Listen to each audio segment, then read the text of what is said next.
किछि मास पूर्व घटी किट यूनिवर्सिटी दुई दुई जन छात्री आत्महत्या मामलें एमानकर भूमिका कौन थिला? बिजु जनता दल केते थर रास्ता को ओह्लैछि, केते सांबादिक सम्मेलन करिछि। किट्रे जो मैंने मृत्युवरण कले नेपाल दुई जन छात्री सेमान बिजु जनता दल कैंडेल शोभा करिछि कि, दीपदान करिछि कि, प्रतिवाद करिछि कि, लोकसभा भवन घेराव करिछि कि, सरकार को ऊपर चाप पकेबाकू चेष्टा करिछि कि? बिजु जनता दलर सुप्रीमो नवीन पट्टनायक जे बालेश्वर घटना रे लगातार भाव में ट्वीट कर चलले, से केतोटी ट्वीट करिसंती?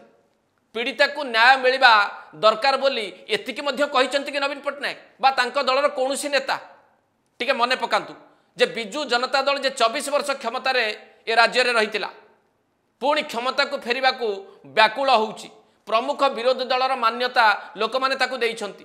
किट्रे दुईटी जीवन चलीगला परे ये दलर भूमिका को लेकिन लोक माने प्रश्न उठेबे ना नहीं?